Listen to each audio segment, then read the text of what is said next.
وعلیکم السلام ورحمۃ اللہ. اعوذ باللہ من الشیطان اللعین الرجیم. بسم اللہ الرحمن الرحیم. الحمد للہ رب العالمین والصلاة والسلام علی اشرف الانبیاء والمرسلین وعلی آلہ الطیبین الطاہرین المعصومین. قولوا آمنا باللہ وما انزل الینا وما انزل الی ابراہیم واسماعیل واسحاق ویعقوب والاسباط وما اوتی موسیٰ وعیسیٰ وما اوتی النبیون من ربهم لا نفرق بین احد منہم ونحن له مسلمون.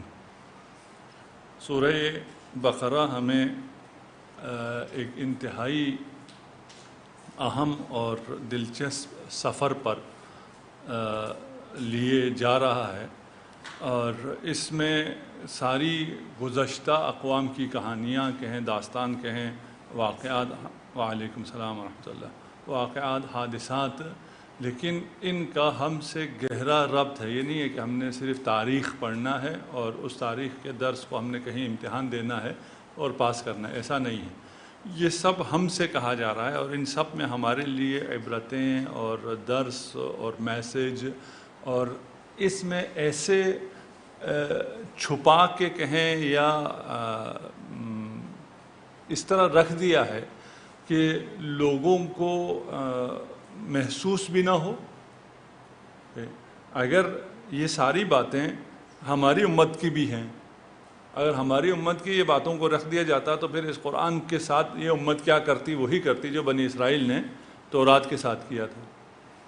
اس کی حفاظت اللہ نے کرنی ہے، لیکن اللہ نے جو حفاظت کرنی ہے تو اس کا پھر کوئی طریقہ بھی ہوگا، اور اس کے طریقہ کاروں میں سے ایک طریقہ یہ ہے کہ آپ کو آپ کی حقیقت بھی بتا دی جائے اور آپ افینڈ بھی نہ ہوں، اور آپ آرام سے اس کی تلاوت بھی کرتے رہیں. آپ سے مراد ابھی ہم امت کی بات کر رہے ہیں. تو اس سارے سفر میں ہم نے اس نظر سے ساتھ رہنا ہے کہ اس سے ہمیں کیا درس حاصل ہو رہا ہے، ہم کہاں سٹینڈ کر رہے ہیں. ہم ان میں وہ لوگ جو اہل کتاب ہیں اور ہدایت پہ نہیں ہیں، وہ لوگ جن کا عقیدہ ہے کہ ہم چوزن ہیں اور ہم مصطفیٰ ہیں، ہمارا اختیار شدہ ہیں، ہمیں خدا کچھ بھی نہیں کہنے والا ہے، ہم خدا کے برگزیدہ ہیں من حیث القوم، وہ بھی ان کا حال بھی اور ان کا انجام بھی، یہ سب ہمارے سامنے چل رہا ہے. قولوا آمنا باللہ. اب آپ سے کہا جا رہا ہے، مسلمانوں سے کہا جا رہا ہے کہ آپ لوگ کہو، کن سے؟ یہود سے. یہی آیت دوبارہ آئے گی سورہ آل عمران میں. یہی آیت ہے، قولو کی جگہ قل ہے، الینا کی جگہ علینا ہے، باقی ساری آیت یہی ہے. وہ وعلیکم السلام ورحمۃ اللہ. وہ کس سے کہا جا رہا ہے؟ وہ نصارہ سے کہا جا رہا ہے، عیسائیوں سے کہا جا رہا ہے، یہ یہودیوں سے کہا جا رہا ہے. رہ گیا کہ یہ فرق کیوں ہے، وہ اس کو بیان کرتے ہیں. قولوا آمنا باللہ. آپ ان لوگوں سے، یہود سے، مسلمانوں یہودیوں سے کہو آمنا باللہ، ہم اللہ پر ایمان لائیں. وما انزل الینا، اور جو کچھ ہم پر اترا، ہماری طرف آیا رسول کے ذریعے، اس پر بھی ہم ایمان رکھتے ہیں. وما انزل الی ابراہیم، جو ابراہیم پہ نازل ہوا اس پہ بھی ہمارا ایمان ہے، جو اسماعیل پہ نازل ہوا اس پہ بھی ہمارا ایمان ہے، جو اسحاق پہ نازل ہوا اس پر بھی ہمارا ایمان ہے. ہم ان سب کی تصدیق کرتے ہیں. جو یعقوب پر اور اسباط پر، اولاد یعقوب میں جو نبی آئے، ان سب پر بھی جو کچھ اترا ان سب کو بھی ہم مانتے ہیں. وما اوتی موسیٰ وعیسیٰ، جو کچھ حضرت موسیٰ اور حضرت عیسیٰ پہ اترا اس کو بھی ہم مانتے ہیں. وما اوتی النبیون من ربهم، اور اللہ کی طرف سے باقی جو نبی آئے ہیں وہ بھی جو کچھ لے کے آئے ہیں ان سب پر بھی ہم ایمان رکھتے ہیں. لا نفرق بین احد منہم، ان میں سے ہم نہ کسی کو جھٹلاتے ہیں، اور نہیں ایسا نہیں ہے کہ ہم فرق رکھتے ہوں، کسی کو جھٹلاتے ہوں، کسی کی تصدیق کرتے ہوں، جیسے آپ لوگ کرتے ہیں. آپ اولاد اسحاق والوں کو مانتے ہیں، اولاد اسماعیل کو ماننے کے لیے آپ تیار نہیں ہیں. جو انبیاء اولاد اسماعیل سے آئے ان کو ماننے کے لیے آپ تیار نہیں ہیں، ان انبیاء کو ماننے کے لیے تیار ہیں جو اولاد اسحاق میں سے ہیں. لا نفرق بین احد منہم، ہم ان میں سے کسی میں کوئی فرق نہیں رکھتے، ونحن لہ مسلمون۔ اچھا، اب جیسے ہم نے کہا یہ قولوا آمنا ہے، سورہ ادھر اگر ہم چلے جائیں آل عمران میں، وہاں کیا ہے؟ قل آمنا باللہ وما انزل علینا، یہاں الینا ہے، وہاں علینا ہے، باقی آیت ساری یہی ہے۔ اور یعنی جب آپ کا آڈینس چینج ہو رہا ہے اس کے حساب سے میسج ایک ہی ہے۔ یہود سے بھی یہی کہہ دو، نصارہ سے بھی یہی کہہ دو کہ آپ کس چیز کے ماننے والے ہیں، جس چیز کے آپ ماننے والے ہیں، اگر وہ دین ہے جو ابراہیم کا دین ہے، اگر وہ دین ہے جو اسحاق کا دین ہے، اگر وہ دین ہے جو عیسیٰ کا دین ہے، جو موسیٰ کا دین ہے، وہ ہم بھی مانتے ہیں۔ اصل میسج تو یہی ہے، لیکن پھر یہاں قل آیا، یہاں پر قولو آیا۔ بنی اسرائیل، یہود اپنے آپ کو من حیث القوم برتر جانتے تھے، من حیث القوم، وہ اپنے آپ کو انبیاء سے بھی برتر جانتے تھے، انبیاء کی بھی نہیں مانتے تھے کہ بھئی خدا ہمیں بہت عزیز رکھتا ہے، ہم ابناء اللہ ہیں، ہم خدا کے بیٹے ہیں، ہمیں کچھ نہیں ہونے والا، چھوڑو تم یہ کسی اور کو ڈراؤ جاؤ کے جا کے۔ وہ قوم کو زیادہ اہمیت دیتے تھے، ملت ابراہیم کو وہ اہمیت دیتے تھے اور اپنے آپ کو ملت ابراہیم کہلاتے تھے۔ ان کے مقابلے میں کہا کہ اب تم نہیں، یہ امت، اس کے ہاتھ میں قیادت آ گئی ہے، اور یہ امت اور یہ نیشن اور یہ گروہ، یہ لوگ، تم اپنے گروہ کو برتر مانتے تھے، اب تم برتر نہیں ہو، اب یہ گروہ برتر ہو گیا۔ یہ لوگ تم سے آگے کہیں گے، ان سے کہا، مسلمانوں سے کہا، مسلمانوں کہو، جا کے ان سے، یہودیوں سے کہو، اگر تم مانتے تھے تو ہم بھی مانتے ہیں۔ ما آمنا باللہ وما انزل علینا وما انزل الینا، قل کے ساتھ علینا، قولو کے ساتھ الینا، اس لیے کہ جب کہنے والے قولو مسلمان ہوں تو وہ کیا کہیں گے؟ انزل الینا کہیں گے، جو ہماری طرف نازل ہوا۔ ہماری طرف کیسے نازل ہوا؟ حضرت پر نازل ہوا اور پھر ہم تک پہنچا، الینا ہو گیا، ٹھیک۔ اور اگر کہنے والا خود حضرت ہو، قل یعنی اے رسول آپ کہہ دیجئے آمنا باللہ وما انزل علینا، جو مجھ پر نازل ہوا ہے اس پر بھی ہم ایمان رکھتے ہیں، جو پہلے والے انبیاء پر نازل ہوا ہے ان پر بھی ہم ایمان رکھتے ہیں۔ ایک اس میں باقی انبیاء تو معلوم ہے، اسباط جو ہے یہ سبت ہے، بڑھنا پھیلنا، ایک باپ کی اولاد اگر زیادہ پھیل جائے، بڑھ جائے تو اسے اسباط کہتے ہیں۔ حضرت یعقوب کی اولاد کیونکہ زیادہ پھیل گئی اور زیادہ شاخوں میں تقسیم ہو گئی تو اس شاخوں کو اسباط کہتے تھے، جیسے کہ حضرت اسماعیل کی اولاد کو قبائل کہتے ہیں۔ قبائل ہمیں معلوم ہے، ہمارے لیے زیادہ واضح لفظ ہے، وہی قبائل کا متبادل اسباط ہے، قبائل اولاد اسماعیل میں سے، اسباط اولاد یعقوب میں سے۔ اچھا، دوسرا یہاں پر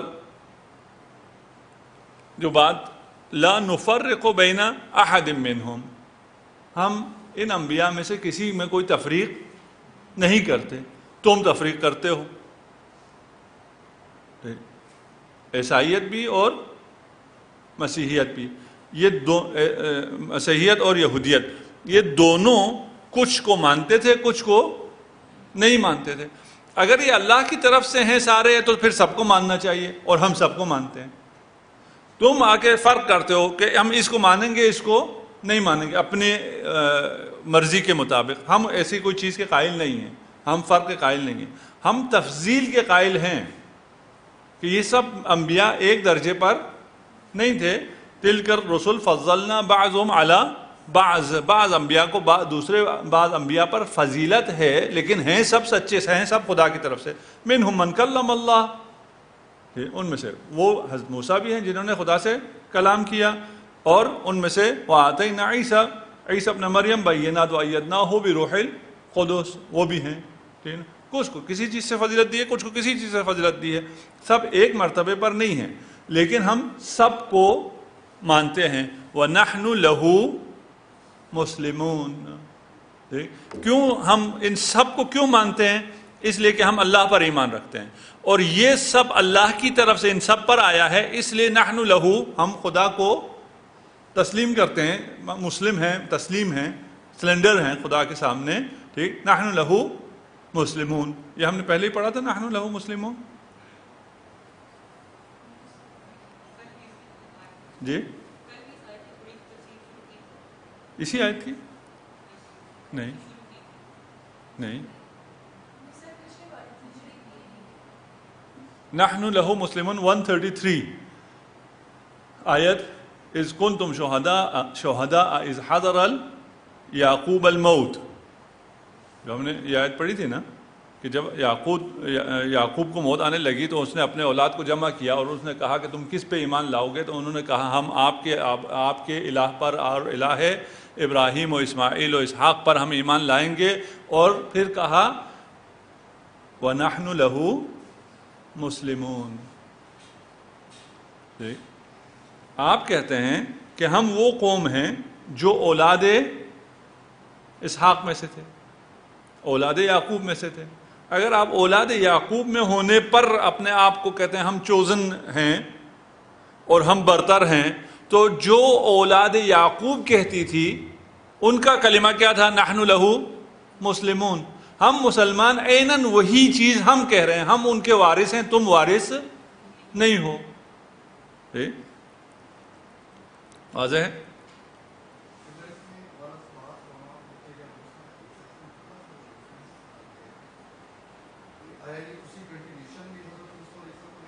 ہاں اسی کنٹینیوشن میں نا کہ جو کچھ ما انزل الی ابراہیم عیسیٰ یعقوب وما اوتی موسیٰ و عیسیٰ وما اوتی النبیون. موسیٰ و عیسیٰ کو الگ اس لیے کیا ہے کہ ایک یہودیت ہے جو کہہ رہے ہیں ہم موسیٰ کے ماننے والے ہیں، اور ایک عیسائیت ہے جو عیسیٰ سے. یہ پھر کہتے ہیں، ابھی اگلی آیت میں ہم بات کریں گے اس پر، یہ پھر کہتے ہیں کہ یہ ہمارا دین دیانت جو ہے وہ شروع ہوئی ہے موسیٰ سے، یہ کہتے ہیں شروع ہوئی ہے حضرت عیسیٰ سے. اور پھر کہتے ہیں کہ اس سے پہلے والے بھی یہودی تھے. حضرت عیسیٰ بھی کہتے ہیں اس سے پہلے والے بھی، حضرت ابراہیم تک سب عیسائی تھے. یہ کیسے عیسائی تھے، کیسے یہودی تھے؟ جب آپ کا عیسائیت اور یہودیت تو یہاں سے شروع ہو رہا ہے، اس سے اوپر تو نہیں ہے. ٹھیک، ہم کہتے ہیں یہ سارے مسلمان تھے. وہ پلٹ کے ہم سے بھی پوچھ سکتے ہیں آپ کا تو ان سب کے بعد آخری نبی مسلمان کرنے آیا، تو یہ سارے کیسے مسلمان تھے؟ وہ پہنچتے ہیں اس پہ، پھر انشاءاللہ وہاں بات کریں گے. فَإِنْ آمَنُوا بِمِثْلِ مَا آمَنْتُمْ بِهِ. یہود سے کہا جا رہا ہے نا کہ اگر یہ لوگ ایمان لے آئیں بِمِثْلِ مَا آمَنْتُمْ بِهِ، جس طرح آپ لوگ ایمان لائے ہیں، مسلمان جس چیز پہ ایمان لائے ہیں اس طرح یہود بھی اگر ایمان لے آئیں فَقَدْ اهْتَدَوْا، پھر یہ لوگ بھی ہدایت پر ہیں. وَإِنْ تَوَلَّوْا، اور اگر یہ روگردانی کریں، ایمان نہ لائیں، فَإِنَّمَا هُمْ فِي شِقَاقٍ. ٹھیک، پھر یہ مخالفت کے در پہ ہیں، پھر یہ شقاق ڈالنے کے لیے ہیں، پھر یہ آپ کے لیے آپ کے دوست نہیں ہو سکتے. فَسَيَكْفِيكَهُمُ اللَّهُ وَهُوَ السَّمِيعُ الْعَلِيمُ. تو ان کے مقابلے میں آپ کے لیے اللہ کافی ہے اور وہ خوب سننے والا ہے. ٹھیک، ہم کسی نسلی تعصب کے شکار نہیں ہیں. ہم انبیاء میں چوز اینڈ پیک بھی نہیں کرتے کہ ہم اس کو اٹھائیں اس کو نہ اٹھائیں، کیوں یہ ہماری نسل سے ہے، یہ ہماری نسل سے نہیں ہے. ٹھیک، ہم تو سب کو مانتے ہیں. وہ جب امامت نسل اسماعیل میں آ گئی تو انہیں مشکل پیدا ہو گئی کہ ہم اس کو نہیں مانیں گے. یہاں کہہ رہے ہیں کہ بھئی آپ اگر اس نظریے پر تھے، آپ عیسائی تھے، آپ یہودی تھے، جو بھی تھے، اللہ پہ ایمان تھا، موحد تھے، ٹھیک ہے، آپ لوگ بھی کامیاب ہو جائیں گے، آپ لوگ بھی ہدایت پر ہو جائیں گے اگر آپ اس نسل پرستی کو اور آبائی جو تقلید اور اندھی تقلید اور ان چیزوں کو چھوڑ دیں اور اللہ کی بات کو مان لیں، تو پھر آپ بھی امت مسلمہ میں ہو جائیں گے اور آپ بھی ہدایت یافتہ ہو جائیں گے. اگر آپ یہ نہ کریں تو پھر اس امت ابراہیم میں پھوٹ پڑ جائے گی. ٹھیک، آپ ہو جائیں گے مخالف اس امت مسلمہ کے، آپ شقاق ڈالنے والوں میں سے ہو جائیں گے. ٹھیک، خوب بات کون کر رہا ہے؟ ابھی یہود سے کون بات کر رہا ہے؟ قولو، مسلمانوں سے کہا تھا نا کہ کہو ان سے. ابھی مسلمان بات کر رہے ہیں یہود سے. مسلمان یہود سے کہہ رہے ہیں کہ ہم اللہ پر ایمان رکھتے ہیں، ہم ابراہیم سے لے کر عیسیٰ تک جتنے نبی ہیں جو کچھ لائے ہیں ان سب پر بھی ہم ایمان رکھتے ہیں.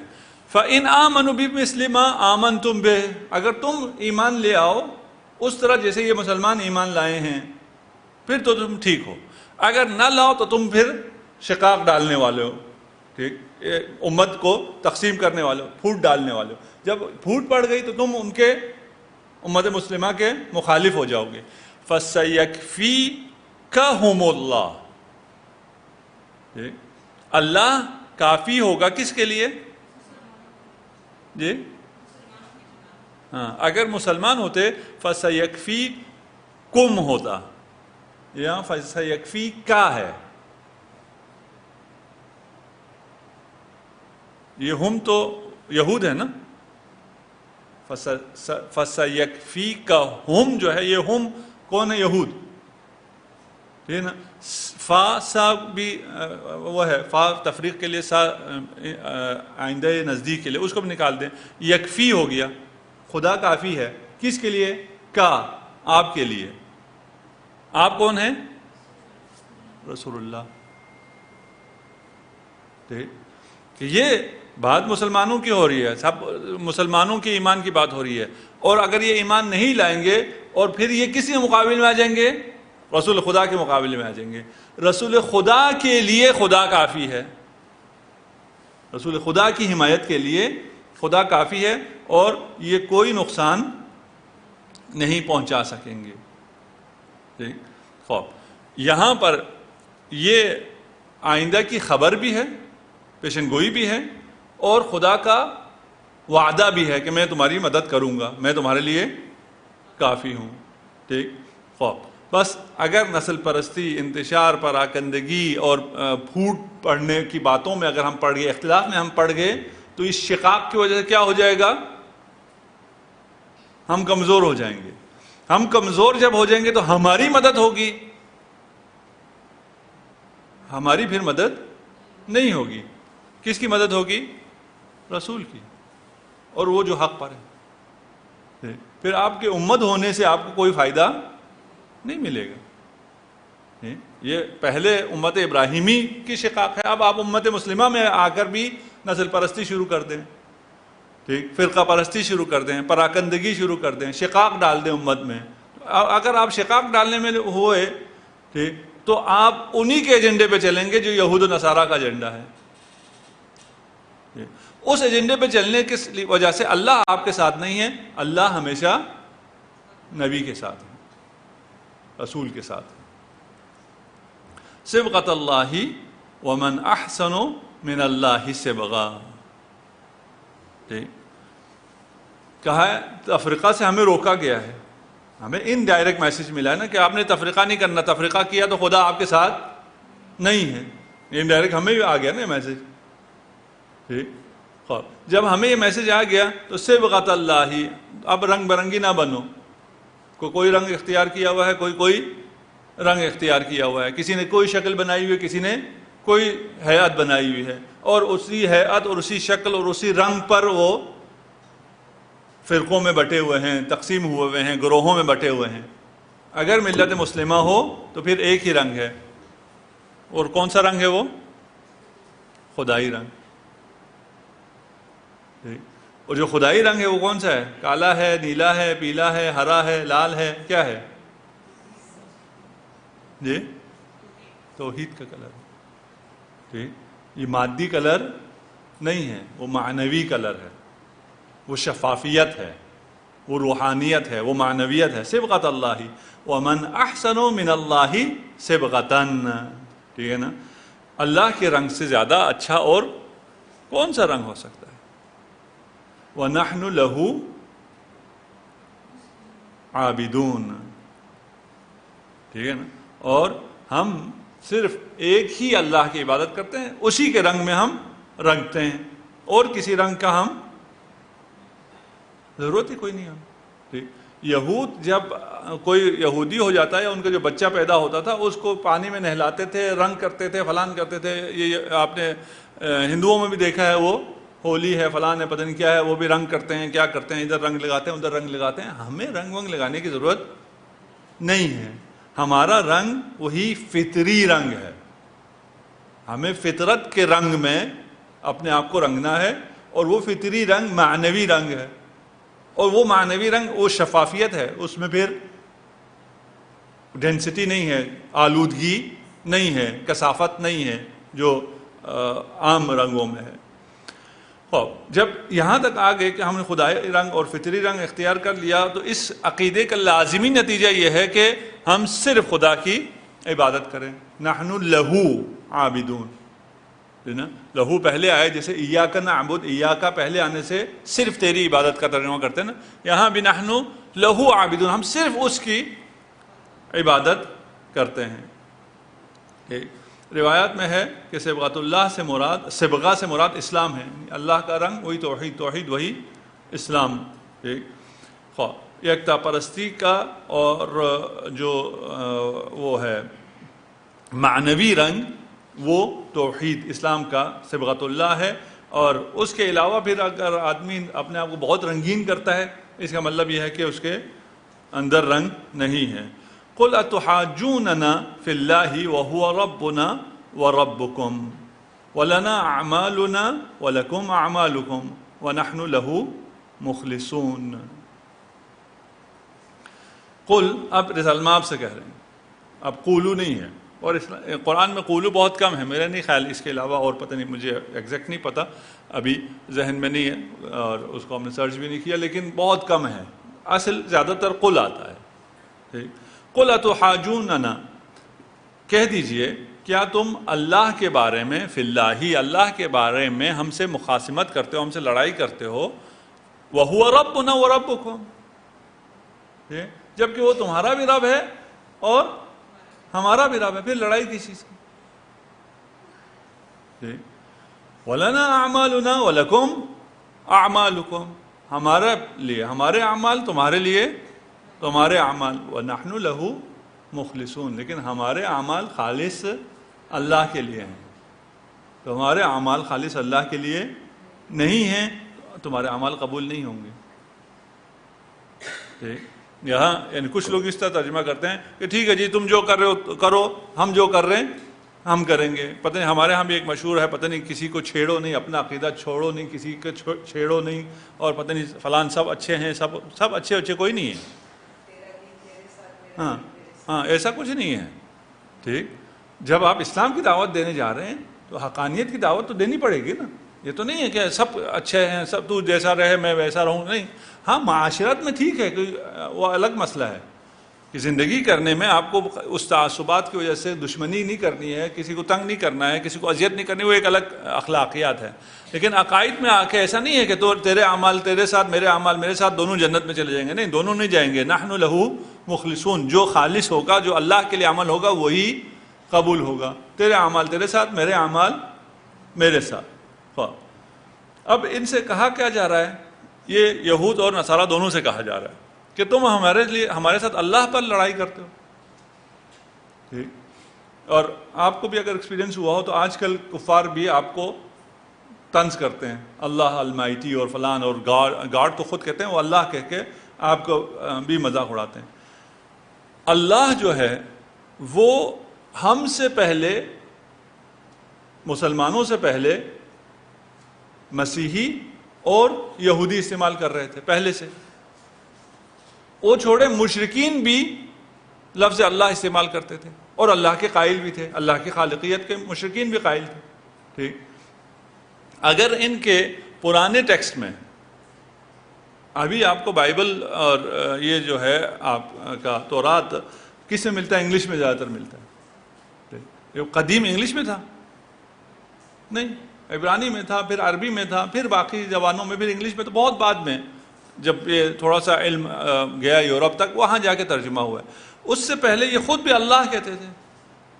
اس کے بعد یہ پھر انہوں نے لفظ گاڈ ترجمہ جب انگلش میں گیا، انجیل اور تورات وغیرہ، وہاں انہوں نے جرمن سے یہ لفظ گارڈ لیا اور اس کو رکھا اور اللہ کا استعمال ترک کر دیا. وَإِلَّا یہ خود لفظ اللہ خود ان کے پاس بھی تھا. اور اس اللہ کو تو آپ بھی مانتے ہو، ہم بھی مانتے ہیں، تو اس میں کس بات کی لڑائی؟ اللہ پہ لڑائی کی کوئی بات نہیں ہے. اور وہ اللہ کون ہے؟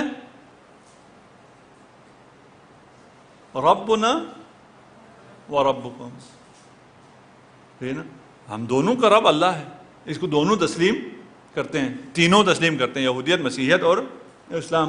سب اللہ کو بھی تسلیم کرتے ہیں، سب اللہ کی ربوبیت کو بھی تسلیم کرتے ہیں. اگر اللہ کی ربوبیت کو تسلیم کر لیا تو پھر آگے جھگڑا کسی بات کا رہتا ہی نہیں ہے. کم از کم اللہ پہ تو لڑائی نہیں ہو سکتی، لا الہ الا اللہ پہ تو اتفاق ہونا چاہیے تھا، ٹھیک، اس پہ بھی اتفاق نہیں ہوا. دعوت کس کی ہے کہ جتنا ہم مشترکات ہیں اس پہ تو نہ لڑیں نا. ابھی ہمارے فرقے بہت زیادہ ہیں، فرق بہت ہیں، اختلافات ہیں، لیکن مشترکات بھی تو ہیں. مشترکات پہ کیوں لڑائی شروع کر دیتے ہیں؟ اللہ کو بھی سب مانتے ہیں، رسول کو بھی سب مانتے ہیں، قرآن کو بھی سب مانتے ہیں، قبلے کو بھی سب مانتے ہیں، حج و فلاں جن چیزوں کو سب مانتے ہیں اس میں پھر اختلاف نہیں ہونا چاہیے، تفرقہ نہیں ہونا چاہیے، لڑائی اور مخاصمت نہیں ہونی چاہیے. ٹھیک، وہاں پر یعنی اہل کتاب کفار کے ساتھ بھی بیٹھ کے ایک بات ایک پیج پہ ہونا چاہیے، وہ نہیں ہوتے وہ الگ مسئلہ ہے. ٹھیک، وَنَحْنُ لَهُ مُخْلِصُونَ. ٹھیک، ہم شرک سے پاک خالص توحید کا عقیدہ رکھتے ہیں، اس لیے ہمارے اعمال قبول ہیں. تمہارے لیے تمہارے عمل، ہمارے لیے ہمارے عمل قبول کون سے ہوں گے؟ جو خالص توحید پر مبتنی ہوگا. یہ ہم سب کے لیے بھی ہے کہ اگر ہمارے اعمال خالص توحید پر مبتنی نہیں ہے تو ہمارے اعمال کسی اور بنیاد پر قابل قبول نہیں ہوں گے. کوئی اور بنیاد پھر نہیں ہے، بنیاد توحید ہے. توحید سے ہٹ کر ہم جس طرح یہ لوگ بھی یہ کر رہے ہیں، توحید کو چھوڑ کر، توحید کا کیا مطلب ہے؟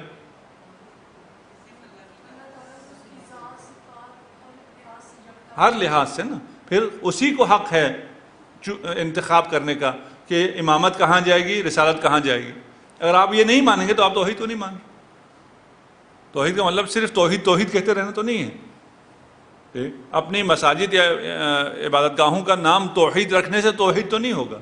اللہ کے ہر بات کا، ہر چیز کا فیصلہ اللہ کر سکتا ہو اور اللہ کے ہر فیصلے پر تسلیم ہونا توحید ہے. اگر یہ بنیاد ہے تو پھر آپ کے اعمال قبول ہے. اگر یہ بنیاد نہیں ہے تو آپ کے اعمال قبول نہیں ہے. آپ کا ٹائٹل جو مرضی ہوتا رہے، ٹائٹل سے کوئی فرق نہیں پڑتا ہے. ام تقولون ان ابراہیم و اسماعیل و اسحاق و یعقوب والاسباط کانوا ہودا او نصارا.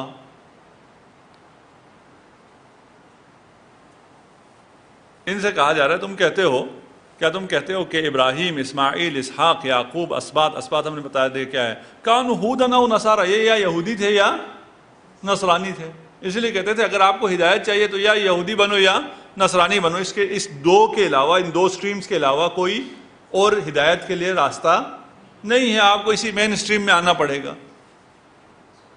جی، ام تقولون ان ابراہیم کانوا ہودا او نصارا قل اانتم اعلم ام اللہ.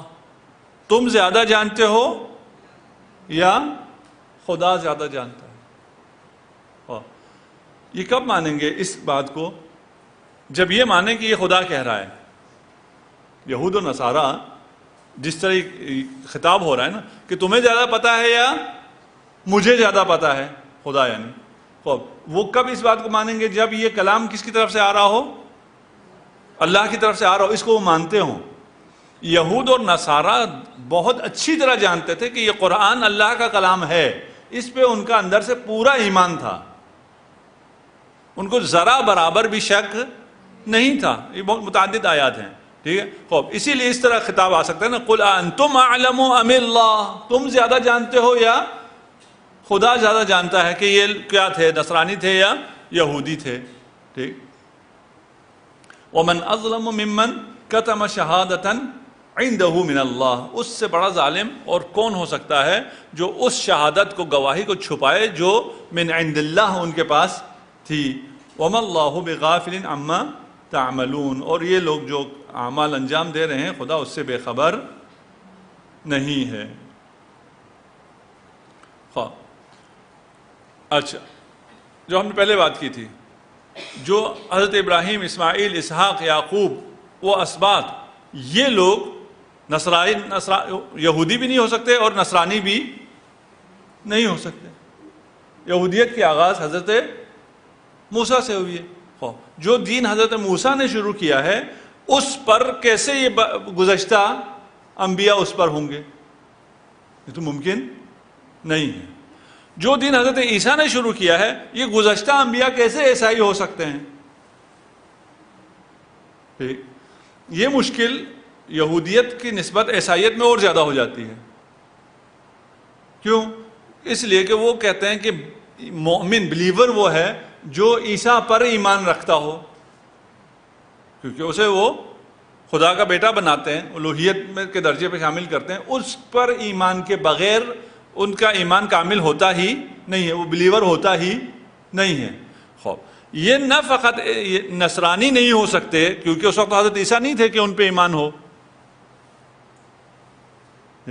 یہ نہ فقط عیسائی نہیں ہو سکتے گزشتہ انبیاء، یہ مومن بھی نہیں ہو سکتے ہیں۔ واضح ہے یہ کرسچن اسکول آف تھاٹ میں حضرت ابراہیم، حضرت اسماعیل، حضرت اسحاق نہ فقط عیسائی نہیں ہو سکتے، ویسے تو کہتے ہیں یہ سب عیسائی تھے، ٹھیک ہے نا، لیکن اگر ان کے بلیف کو دیکھیں وہ کہتے ہیں کہ مومن کون ہوتا ہے جو عیسیٰ پر ایمان لائے۔ یہ تو عیسیٰ پہ ایمان نہیں لائے کیونکہ عیسیٰ تھا ہی نہیں۔ جب وہ عیسیٰ پہ ایمان نہیں لائے تو وہ کیا ہوئے؟ نبی تو نبی نہیں ہوئے، مومن بھی نہیں ہوئے۔ اب وہ جب مومن نہیں ہوئے تو وہ جنت جائیں گے یا جہنم؟ جی، پھر جنت میں نہیں جائے گا، ٹھیک۔ جہنم کے ہیں وہ بھی بڑا سخت ہے، ٹھیک۔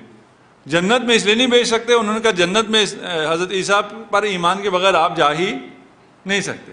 جہنم کے ہیں تو اتنے بڑے انبیاء ہیں، ان پہ ایمان تو ان لوگوں کا بھی ہے، ان کو انبیاء تو مانتے ہیں، ٹھیک۔ اپنے آپ کو ادیان ابراہیمی میں سے بھی تصور کرتے ہیں، وہ بھی نہیں کر سکتے۔ کیا کریں؟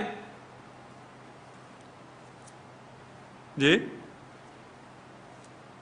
انہوں نے کہا جہنم ہے، جنت ہے، درمیان میں بھی ایک منزل ہے، ایک ایلیویٹر ہے، ٹھیک۔ یہ سارے انبیاء اس کے اندر ہیں۔ قیامت جب ہوگی تو حضرت عیسیٰ جائیں گے، ان کے عقائد بیان کر رہا ہوں، حضرت عیسیٰ جائیں گے، ان کے کچھ لوگوں کے مختلف لوگوں نے حل پیش کیے ہیں اس کے، ٹھیک۔ تو حضرت عیسیٰ جائیں گے وہاں پہ، وہ حضرت عیسیٰ پہ ایمان لے کے آئیں گے تو وہ ایلیویٹر کا بٹن دبا دیں گے، کہیں گے آپ جاؤ جنت میں۔ تم کیسے کہہ سکتے ہو کہ یہ گزشتہ انبیاء کیا ہیں؟ یہودی ہیں یا نصرانی ہیں، ٹھیک۔ یہ تو ہم نے ویسی عقلی دلیل اور چیزیں پیش کی نا۔ انتم اعلم ام اللہ، تم زیادہ جانتے ہو یا خدا زیادہ جانتا ہے، ٹھیک۔ آپ کہیں گے اچھا پھر تو حضرت بھی ان سب کے بعد آئے ہیں، یہ کیسے مسلمان ہوئے؟ یہ سارے انبیاء مسلمان تھے، ٹھیک۔ وہ کیسے مسلمان ہوئے؟ من ازلم ممن کتم شہادۃ عنده من اللہ،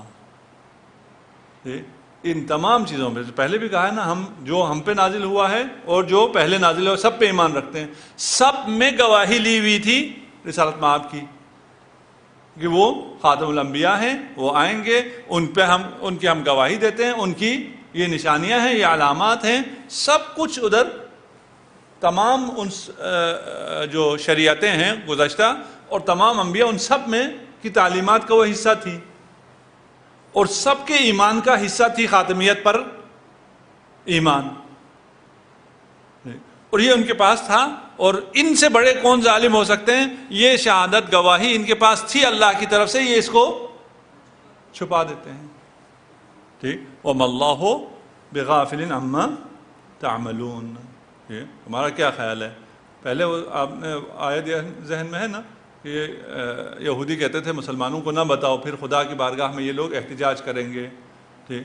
خدا کو تو سب پتہ ہے، تمہارے بتانے نہ بتانے سے کیا ہوتا ہے. تِلْكَ أُمَّةٌ قَدْ خَلَتْ لَهَا مَا كَسَبَتْ وَلَكُمْ مَا كَسَبْتُمْ وَلَا تُسْأَلُونَ عَمَّا كَانُوا يَعْمَلُونَ. یہ امت گزر چکی ہے، ان کے لیے ان کے اعمال، تمہارے لیے تمہارے اعمال. گزشتہ امتوں کے اعمال کے بارے میں تم سے نہیں پوچھا جائے گا.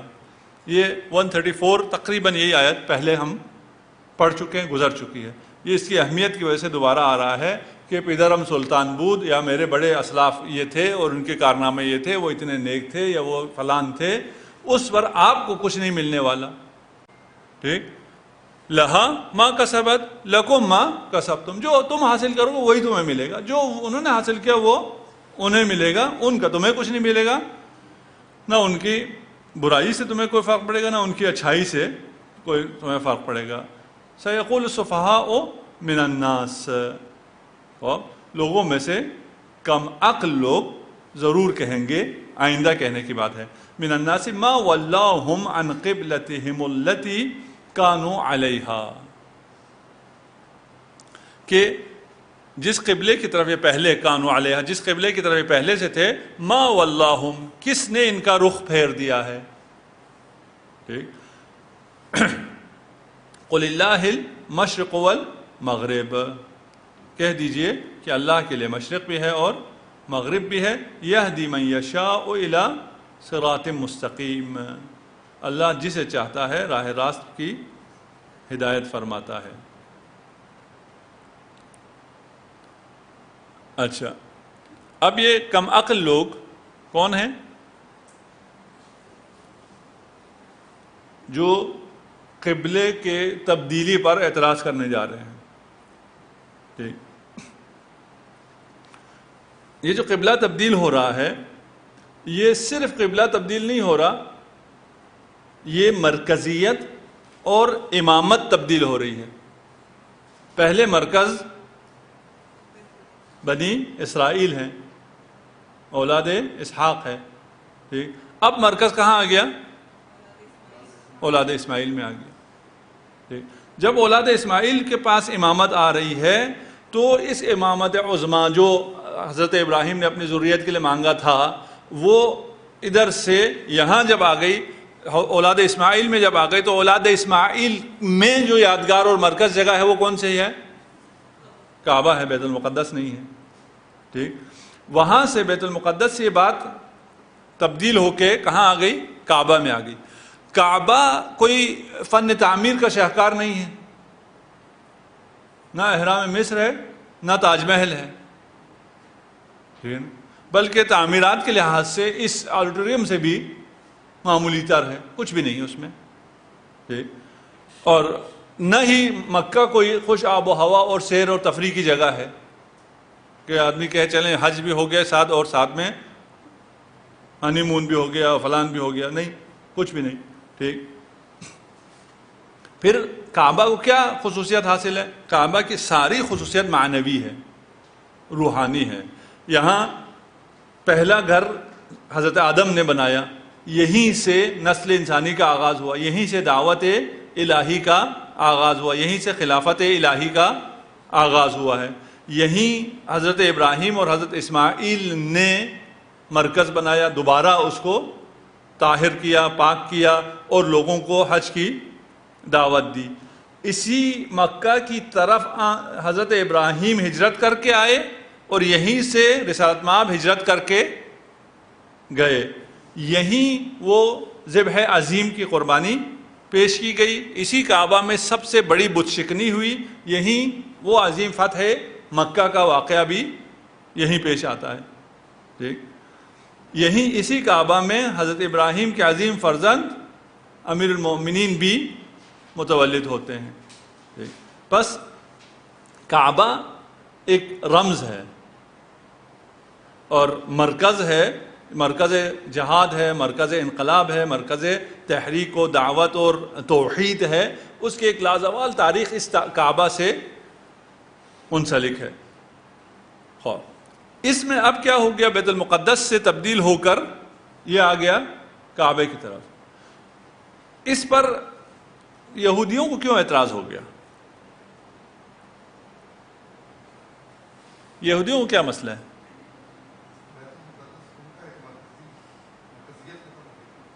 ان کا تو مرکزیت ابھی بھی ہے، ان کی مرکزیت کو ختم نہیں کیا۔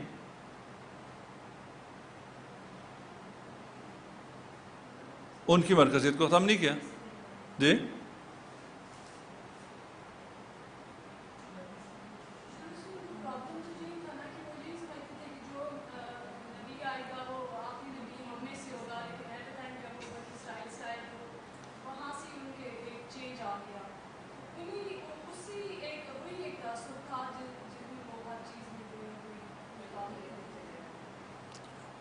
یعنی اس ایک تعصب کی وجہ سے وہ ہر چیز کی مخالفت کرنی تھی، اس لیے مخالفت کر رہے۔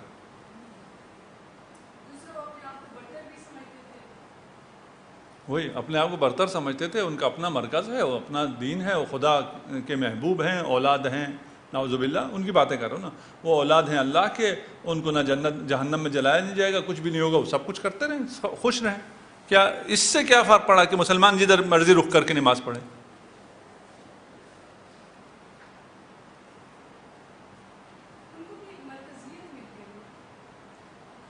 وہی مل جائے مرکزیت، ان کو کیا فرق پڑتا ہے؟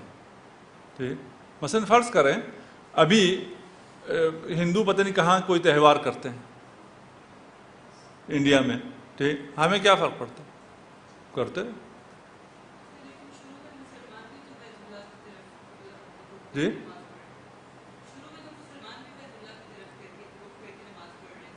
بیت اللہ نہیں، مسجد الاقصی کی طرف، ہاں بیت المقدس، جی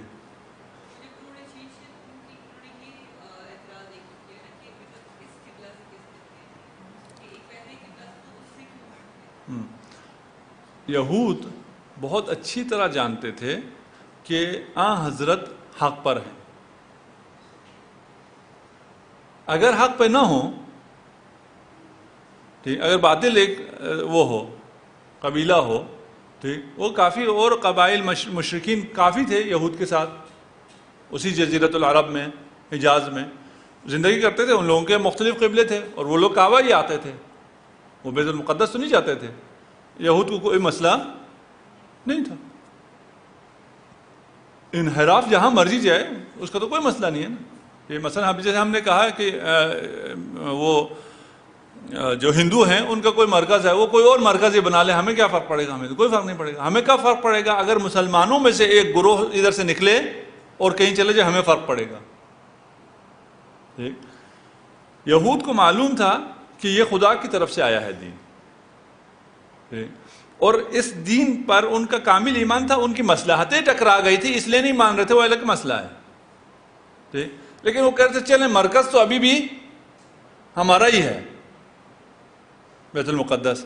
جب وہ ادھر سے مرکزیت کو بھی شفٹ کر دیا، ٹھیک، تو اس پر انہیں وہ ہوا، ہم نے کہا یہ مرکز شفٹ کرنا رمز ہے، در حقیقت امامت کو شفٹ کیا ہے، امامت اب یہاں اولاد اسماعیل میں آ گئی ہے، یہ ان کے لیے قابل ہضم نہیں تھا، اس کی وجہ سے وہ سیخ پا ہو گئے، اور اسی لیے کیا کہہ رہے ہیں ان کو؟ سفہا، احمق۔ احمق ہے نا، معلوم ہے خدا کی طرف سے ہے، اور اس مرکز کی بیت المقدس کی بھی ساری تقدس کس وجہ سے؟ کیونکہ خدا نے انتخاب کیا ہے، ٹھیک، اب اس خدا نے دوسرا انتخاب کیا تو سارا تقدس ادھر آ گیا، اس کو مانو نا۔ ٹھیک، ایک آدمی ہے وہ اگنورنٹ ہے، اس جاہل ہے، اس کو پتہ ہی نہیں ہے، وہ مخالفت کرے، وہ کوئی بات بھی بنتی ہے، اس کو سفہا نہیں کہیں گے، بیوقوف نہیں کہیں گے، ٹھیک، لیکن جو جانتا ہے کہ یہ خدا کی طرف سے ہے، یہ برحق ہے، اور یہ اب ہم جو وہ مرکزیت جو خدا نے ہمیں دی ہوئی تھی وہ ساری شفٹ ہو گئی، اس پہ اس کو تکلیف ہو، اس پہ تکلیف ہونا کیا ہے؟ بیوقوفی ہے، کم عقلی ہے۔ خواب یقول سفہا ما ولاہم، کس نے ان کا قبلہ تبدیل کر دیا؟ قل اللہ، قل للہ المشرق والمغرب، خدا کسی ایک سمت میں نہیں ہے کہ ایک ہی سمت میں تمہیں خدا ملے، خدا ہر سمت میں ہے، خدا مشرق میں بھی ہے اور مغرب میں بھی ہے. پس تحویل قبلہ تحویل امامت اور تحویل رہبری کی علامت ہے. ٹھیک، تحویل قبلہ سے معلوم ہوا کہ کوئی خدا ایک خاص کسی سمت میں نہیں ہے، جسم نہیں ہے، جسمانیت سے ان سے مبرہ ہے، منزہ ہے کہ آپ اس طرف رخ کریں تو خدا ہو، دوسری طرف خدا نہ ہو. اور منبع تقدس اور مرکزیت صرف ذات خدا کو حاصل ہے. وہ جس جگہ کا انتخاب کرے، جس شخص کا انتخاب کرے، اس کے ہمیں فالو کرنا ہے، وہی ہمارا امام ہے اور کوئی ہمارا امام نہیں ہے. کذالک جعلناکم امۃ وسطا، اور اسی طرح ہم نے تمہیں امت وسط بنایا. لتکونوا شہداء علی الناس، اس لیے کہ ہم تمہیں لوگوں پر گواہ بنا دیں. ٹھیک، تاکہ تم لوگوں پر گواہ رہو. وَيَكُونُ الرَّسُولُ عَلَيْكُمْ شَهِيدًا، اور رسول تم پر گواہ رہیں. وَمَا جَعَلْنَا الْقِبْلَةَ الَّتِي كُنْتَ عَلَيْهَا إِلَّا لِنَعْلَمَ مَنْ يَتَّبِعُ الرَّسُولَ مِمَّنْ يَنْقَلِبْ عَلَىٰ عَقِبَيْهِ.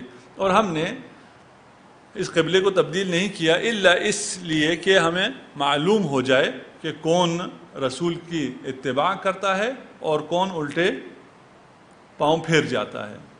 وَإِنْ كَانَتْ لَكَبِيرَةً إِلَّا عَلَى الَّذِينَ هَدَى اللَّهُ وَمَا كَانَ اللَّهُ لِيُضِيعَ إِيمَانَكُمْ. اور یہ بہت سنگین تھا، بڑا مسئلہ تھا، دشوار تھا یہ جو قبلہ تبدیل ہوا ہے. لیکن ان پر الا علی الذین ھدی اللہ، لیکن جن کو اللہ نے ہدایت دی ہے، جو سمجھدار لوگ ہیں، ان کے لیے کوئی کبیرہ نہیں تھا، دشوار عمل نہیں تھا. وما کان اللہ لیضیع ایمانکم. ٹھیک، اور اللہ ان کے ایمان کو ضائع نہیں کرے گا. ما کان یضیع ایمانکم، تمہارے ایمان کو ضائع نہیں کرے گا. ان اللہ بالناس لرؤوف رحیم، اللہ لوگوں کے ساتھ بہت زیادہ مہربان اور رحیم ہے. خواب کذالک جعلناکم امۃ وسطا، کیا ترجمہ ہے؟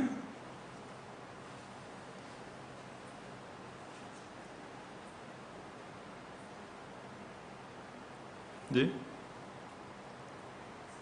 نہیں، وہ تو ہم بیان کر چکے تھے، یہ تو چیٹنگ ہو گئی. چلیں کر لیں صرف ٹرانسلیشن لے آئیں. کذالک جعلناکم امۃ وسطا.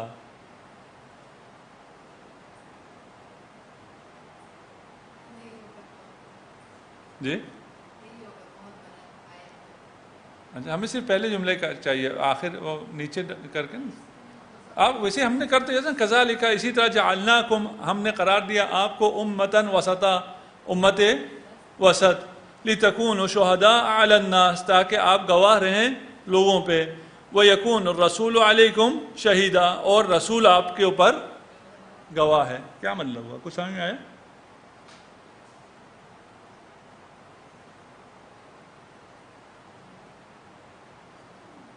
جی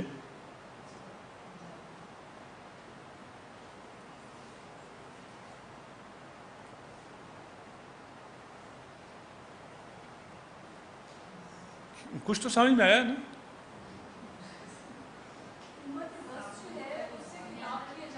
ہاں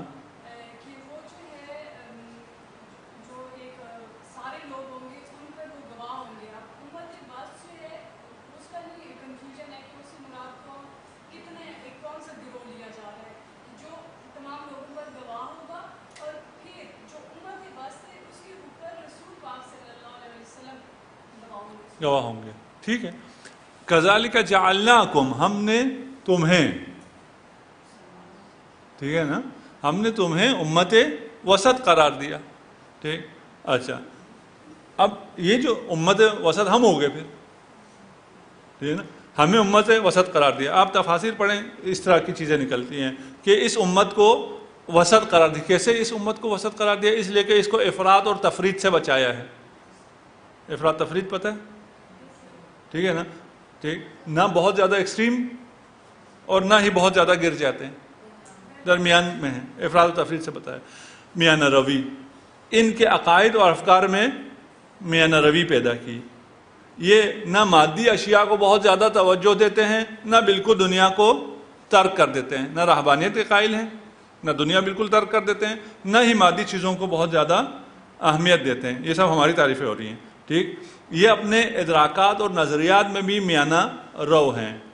ٹھیک، یہ اندھی تقلید کا شیوا بھی اختیار نہیں کرتے. ان میں فکری جمود بھی نہیں ہے. یہ عقل کو اپنا مقام بھی دیتی ہیں، تجربات کو بھی تسلیم کرتی ہیں. باہمی تعلقات اور اجتماعی امور میں بھی یہ ہم لوگ یعنی میانہ رو ہیں. انفرادی اور اجتماعی حقوق کی بھی مخالف نہیں ہیں.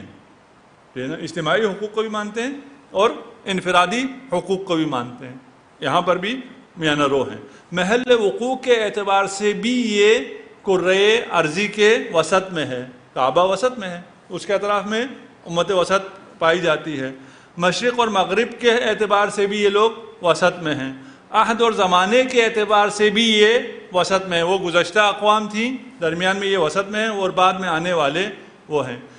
انسانیت کی تکامل کے لحاظ سے بھی یہ وسط میں ہیں. پہلے طفولیت میں تھی، بالغ نہیں تھی، پھر جب بلوغ کو پہنچا تو پھر ان کو دے دیا گیا میسج، اور اس کے بعد انسان نے تکامل کرنا شروع کر دیا. اس میں بھی یہ دونوں کیا ہیں؟ وسط میں ہیں. اس لیے ہم امت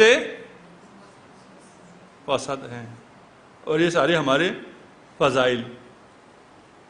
ٹھیک، وَكَذَلِكَ جَعَلْنَاكُمْ أُمَّةً وَسَطًا، ہمیں امت وسط بنایا. یہ ہماری ساری فضائل ہو گئی. ان میں سے ہم نے کچھ فضائل جو پڑھے، اس میں سے آپ میں کچھ نے سبحان اللہ بھی کہا.